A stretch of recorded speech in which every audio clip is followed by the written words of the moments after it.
नमस्कार दोस्तों। आज मैं आपको सुनाऊंगा पापा, मैं आपको छोड़ सकती हूँ लेकिन रोहित को नहीं। दोस्तों, ये कहानी एक नादान लड़की की है जो मैं आपको सुनाने जा रहा हूँ। मैं अपनी उम्र के उस पड़ाव में थी जब कोई भी लड़की किसी लड़के के प्यार में अपना सुध बुध खो बैठती है। यानी कि मेरी उम्र उस वक्त 17 से 18 साल की थी। अच्छे बुरे की तमीज और दुनियादारी को परखने का ढंग मुझ में नहीं था। मेरी सोच में गहराई नहीं थी। मेरा तो बस लड़कों के खूबसूरत चेहरे को देख उन पर मर मिटने को जी चाहता था। यह उम्र का वह दौर था जब हर लड़की को एक साथी की जरूरत होती है। मैं भी उन्हीं लड़कियों में से एक थी जिसे अब एक साथी की जरूरत महसूस होने लगी थी। लेकिन कुछ ही दिनों के बाद मुझे एक साथी मिल ही गया। वह लड़का मेरे सामने वाले फ्लैट में रहता था और वो देखने में बहुत ही खूबसूरत भी था। कुछ ही दिनों में मैं उसकी खूबसूरती की दीवानी हो गई। एक दिन जब मैं उसे छुपकर देख रही थी तो उसने मुझे देख लिया। अब कुछ दिनों तक हम दोनों यूं ही एक दूसरे को देखते रहे, पर कुछ दिन बाद इशारों इशारों में हम दोनों की बातें होने लगी। बातें होते होते फिर हम दोनों का मिलने का सिलसिला भी शुरू हो गया। उसका नाम रोहित था। मैं रोहित के प्यार में इतनी पागल हो गई थी कि अब उसके बिना मुझे कुछ भी दिखाई नहीं देता था। तभी एक दिन मेरे पिताजी मेरे लिए एक लड़के का रिश्ता लेकर आ गए। उस लड़के का फोटो भी था। जब मेरी माँ ने उस लड़के का फोटो मुझे दिखाया तो वह फोटो देखते ही मैंने उस फोटो को फाड़ दिया और कहा कि आप लोगों को मेरी शादी के लिए यही लड़का मिला था। कितना बदसूरत है यह लड़का। मैं इस लड़के से शादी हरगिज नहीं करूंगी। वैसे सच कहूँ तो वो फोटो वाला लड़का भी थोड़ा स्मार्ट था, पर मैं तो रोहित से प्यार करती थी। रोहित के प्यार में पागल जो थी। शाम को जब पिताजी घर वापस आए तो माँ ने उन्हें सारी बात बता दी। तभी पिताजी ने मुझे बुलाया और मुझसे शादी से इनकार करने का कारण पूछा। मैंने भी बिना हिचकिचाहट के उन्हें सब कुछ बता दिया कि पिताजी, जो रिश्ता आप लेकर आए हैं वह लड़का मुझे पसंद नहीं और मैं सामने वाली बिल्डिंग में रहने वाले रोहित नाम के लड़के से प्यार करती हूँ और उसी से ही शादी करना चाहती हूँ। मेरी बातें सुनने के बाद पिताजी ने मुझे समझाते हुए कहा, बेटा, सुंदरता ही सब कुछ नहीं होती, सीरत भी देखी जाती है। तुम जिस लड़के के बारे में बात कर रही हो, तुम उस लड़के के बारे में जानते ही क्या हो? मैंने पापा से कहा, पापा, मैं उससे ज़्यादा तो नहीं जानती, बस यूं ही हम दोनों एक दूसरे को पसंद करने लगे और हमें एक दूसरे से प्यार हो गया। पिताजी ने गुस्से में कहा, वह लड़का कौन है, कहाँ का रहने वाला है, उसका खानदान कहाँ है? बेटी, जो लड़का मैंने तुम्हारे लिए ढूंढा है वह बहुत अच्छा है और वह इंजीनियर भी है। मुझे पता था कि पिताजी मेरी शादी रोहित से कभी नहीं होने देंगे, पर मैं भी अपनी जिद पर अड़ी थी। मुझे भी शादी करनी थी तो रोहित से।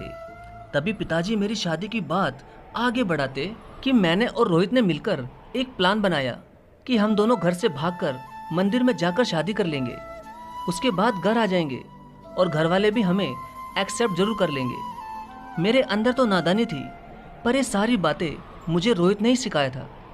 तभी एक दिन मैंने धीरे से दरवाजा खोला और रोहित के साथ निकल गई।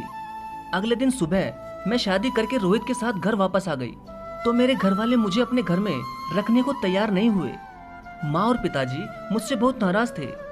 वह लोग मेरा चेहरा तक देखना भी पसंद नहीं कर रहे थे।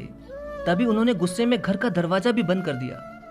तभी मैं बहुत ज्यादा रोती हुई रोहित के साथ चली गई और कहीं और जाकर हम दोनों शिफ्ट हो गए। शादी के 1-2 दिन बाद जब मैंने रोहित से उनके खानदान के बारे में पूछा तो रोहित ने बात को टालते हुए कहा कि वह लोग इस शहर से बहुत दूर रहते हैं, कभी टाइम मिला तो तुम्हें जरूर मिलवाऊंगा।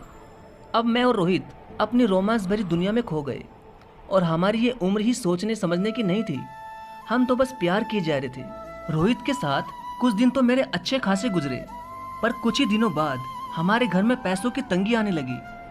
मैंने जब रोहित से पूछा कि रोहित, तुम काम क्या करते हो? हमारी शादी को कितने दिन हो गए, तुम अब तक काम पर भी नहीं गए, आखिर तुम घर का खर्चा कैसे चलाओगे? तभी रोहित ने मुझसे कहा, देखो सुप्रिया, मैं काम तो कुछ भी नहीं करता। जब मुझे कोई काम मिल जाता है तो मैं कर लेता हूँ। और बुरा मत मानना, मुझे लगा था कि तुम अपने माता पिता की इकलौती बेटी हो और जब तुमसे शादी हो जाएगी तो तुम्हारे बाप की प्रॉपर्टी तो हमें मिल ही जाती।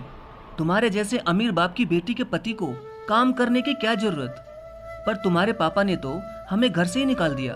रोहित के मुंह से ऐसी निकम्मी वाली बातें सुनकर तो मेरा दिमाग ही चकरा गया। जिंदगी में पहली बार मैंने इतना बड़ा धोखा खाया था, और ऐसा धोखा कि मेरी पूरी जिंदगी खराब हो गई थी। आज मुझे अपने पापा की कही हुई एक एक बात याद आने लगी। पापा ने सच ही कहा था कि बेटा, सूरत ही सब कुछ नहीं होता, सीरत भी देखी जाती है। पर अब तो इतनी बड़ी गलती हो चुकी थी, और अब दिन रात मैं रोती हुई ये सोच रही थी कि मैंने ऐसी गलती कैसे कर दी।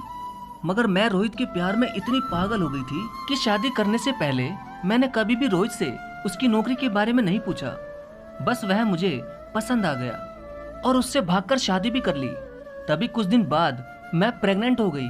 यह बात जब रोहित को पता चली तो वह खुश होने की बजाय और गुस्सा होकर कहने लगा कि अभी हम दोनों का पेट पालना मुश्किल है, अब एक और जीव जंजाल आ जाएगा, चलो तुम अबॉर्शन करवा लो। तभी मैंने खूब रोते हुए रोहित से कहा कि रोहित, मैंने तुमसे इतना प्यार किया और तुम हो कि उस प्यार का यह सिला दे रहे हो। चाहे कुछ भी हो जाए, मैं अपने बच्चे का अबॉर्शन नहीं करवा सकती। रोहित ने गुस्से में कहा, ठीक है, मत करवाओ। कुछ दिनों बाद दोपहर का वक्त था। रोहित घर से कहीं दूर चला गया और कभी भी वापस लौटकर नहीं आया। मैंने कुछ दिनों तक रोहित का बहुत इंतजार किया, पर घर में पैसों की तंगी होने की वजह से मैं कब तक इंतजार करती। अब मुझे सब समझ आ चुका था कि रोहित ने मुझे प्यार नहीं, बल्कि वो तो मुझे इस्तेमाल कर रहा था। मेरी नासमझी का फायदा उठाते हुए उसने मेरी प्रॉपर्टी की वजह से मुझसे शादी की, और जब पापा ने हम दोनों को घर में रखने से मना कर दिया तो वह मुझे छोड़कर चला गया। मैं बहुत बेबस और लाचार हो गई थी। अब मुझे ना चाहते हुए भी दोबारा अपने माता पिता के घर जाना पड़ा। जब मैं अपने घर गई तो देखा माँ सामने के दरवाजे पर बैठी हुई थी, पर उनका चेहरा उदास था। ना वह सिंदूर लगाई थी और ना ही बिंदी। माँ का चेहरा देख मुझे कुछ अनहोनी होने का एहसास हुआ। माँ मुझे देखते ही रोने लगी। माँ ने मुझसे कहा कि बेटी, जब तू यहाँ से चली गई थी तो अगल बगल के लोगों ने हमें ताने देने शुरू कर दिए और कहते थे कि एक ही बेटी थी, उसे भी संभाल ना सके, और वह भी इज्जत खराब करके भाग गई। और यह रोज का हो गया था। तेरे पापा यह सब बर्दाश्त नहीं कर पाए, उन्हें हार्ट अटैक आ गया और वह हमें छोड़कर चल बसे। यह सुनकर मैं फूट फूट कर रोने लगी और कहने लगी कि माँ, मुझे माफ़ कर दो, यह सब मेरी वजह से हुआ है। मैं अगर पापा की बात मान लेती तो मुझे यह दिन देखना नहीं पड़ता। तब मेरी माँ ने मुझे बताया कि रोहित के साथ भागने के बाद पापा दिन रात मेरे लिए रोते थे, क्योंकि उन्होंने मेरे लिए जो सपने देखे थे वो सब मैंने तोड़ दिए थे। मैं पापा की परी थी, उनकी जान थी, उनकी शान थी, मगर मेरी एक नासमझी ने पापा को खो दिया। पर जिंदगी भर मेरे दिल में यह बात कांटों की तरह चुभती है कि काश मैंने अपने माँ बाप को धोखा नहीं दिया होता तो आज मेरे पापा भी जिंदा होते और मेरी जिंदगी भी यूं बर्बाद ना होती। प्यार करना कोई बुरी बात नहीं है, पर प्यार की परिभाषा बहुत कम लोगों को मालूम होती है। आज के ज़माने में प्यार कम, धोखा ज़्यादा है। पर मेरी हर उन नादान लड़कियों से गुजारिश है कि बचपने में आकर कभी गलत कदम ना उठाएं, क्योंकि हमारे माँ बाप हमारे लिए बचपन से कितना सोचते हैं और हम उन्हें यूं धोखा देकर कहीं भी भाग जाते हैं, और यह सब बहुत घातक साबित होता है।